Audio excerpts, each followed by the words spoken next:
So the first thing we're going to talk about is depression, melancholy, or sadness. And we're not going to be talking about depression as a quote-unquote clinical pathology. We don't want to pathologize the student, make them seem like they're sick. We don't want to give them a diagnosis, remembering that your goal is not to diagnose, but your goal is to help them kind of feel like they're not alone in whatever it is that they're struggling with. So true clinical depression is a mood disorder in which feelings of sadness, loss, anger, or frustration interfere with everyday life for weeks or longer. That's a clinical definition. You're going to probably find that the students that are showing up on program who have a deep sadness, and you're picking it up intuitively, intellectually, emotionally, you feel it, it's palpable. Those kinds of feelings are things that may be clinical in nature. It might be that they're on medication for antidepressant. It might be a lot of things that are deeper than just a sadness or a melancholy. But it could also be a life situation, something that's prompting that depression that happened on program, maybe within hours of arriving, or even just coming over on the plane. Or something happened right before they left. Something can trigger a sadness or a melancholy very quickly in people. It just depends on a lot of exacerbating factors like their sensitivity level emotionally, etc. So it's important to distinguish between a true clinical depression, which can be biochemically or genetically based, and a situation-specific depression or melancholy initiated by a trigger event, such as a loss of a loved one. How do you determine the difference between a biochemically based clinical depression and a situational depression?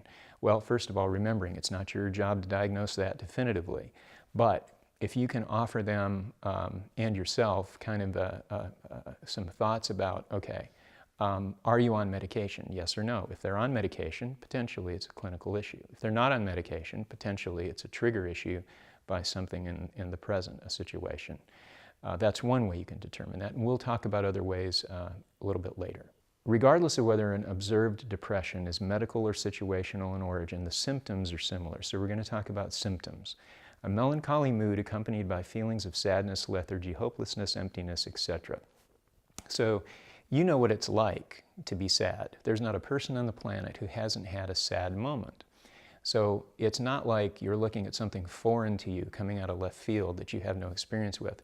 The best way to think about and identify and be with and host someone else's sadness is to remember a moment when you yourself have been sad. One of my favorite theologians, Henri Nouwen, Catholic theologian, says this. He says, "The great illusion of leadership is to believe that you can be led out of the desert by someone who has never been there." The great illusion of leadership is to believe you can be led out of the desert by someone who has never been there. Now, you've been in a desert. Maybe it was only 5 minutes. Maybe it wasn't all that big of a deal. Maybe you lost a loved one. Maybe you broke up with somebody. Maybe you had an illness. But you remember what that melancholy feels like. If you can drop into that yourself and think about and remember, this is what it feels like, you'll be able to identify with that student in that moment. But if you pathologize them, or you talk about them as, or think about them in your own mind as someone who's sick or ill, it'll be less likely that you'll be able to identify with their struggle and be compassionate. So not sleeping well or not sleeping enough. The melancholy mood is one thing, not sleeping.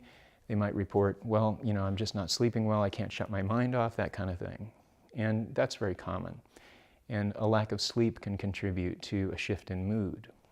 A loss of energy and or a chronic fatigue you can observe very easily.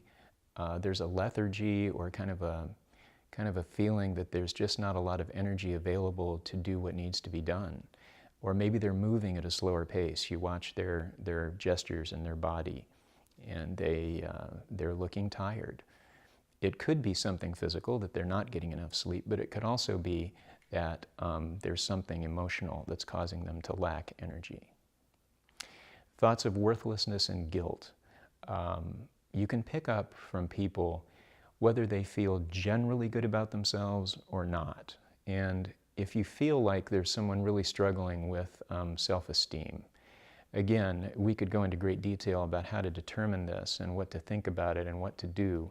But generally, we're going to just ask you to plug into your intuitive sense and wonder about out loud with them You know, hey, are you feeling good about being on the program? Are you feeling good about being here? Are you struggling with being here? Are your relationships with your fellow program people and your students, participants, are they good? Do you feel supported? Do you feel, you know, and depending on how they answer any of those questions, you might determine, you know, this person is really struggling with some worthlessness or some lacking in esteem. But be careful here to do what we call a differential diagnosis, although we're asking you not to diagnose. But if you differentially diagnose that they're just a shy person, oftentimes an introvert or a shy person can present as someone who's lacking in esteem when they really aren't. They're just shy. Considerable weight loss or gain, if you're observing that they're not eating or they're eating a lot, and we'll go into eating disorder issues later, but that can often determine their ability to be energetic or not, how much nutrition they're taking and how much fuel they're getting into their body. You might want to pay some attention to that. Behavior that is agitated or slowed down. And again, I think we've already touched on these, but you know, generally, if you observe the person as being lethargic or moving at a much slower pace than the other students who seem energized, make a note of that.